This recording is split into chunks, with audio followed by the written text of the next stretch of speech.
আমার শায়েখ বলে যাকাত আদায় করা যেমন ফরজ, যাকাতের হিসাব করা এটাও তেমন ফরজ। হিসাব করে দিতে হবে, হিসাব করে দিতে হবে। হুজুর যে পরিমাণ লুঙ্গি গামছা দিছি মানুষের এই সিজনে, জাকাতের উর্ফি দিয়ে গেছে গা। না আপনি উর্ফি দিয়ে যাই না, আপনি জাকাত থাকেন। আপনারা আমি বলছি না উর্ফি দিয়ে যাইতেন, বুঝেন নাই কথা। আপনারে আমি বললাম আসরের নামাজ 4 রাকাত ফরজ, ও তাহলে 8টা সেজদা আপনি কতক্ষণ মনে করেন 12-14টা সেজদা দিয়া আপনি একসাথে আপনি বললেন হুজুর যে কয়টা সেজদা দিছি আপনার যে 4 রাকাতে যা লাগে আশা করি তার থেকে বেশি দিয়ে রাখছি। নামাজ হয়েছে তো?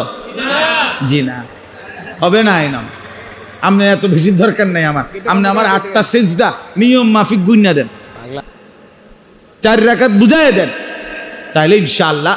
এই জন্য আল্লাহর দেওয়া মাল থেকে খরচ করা।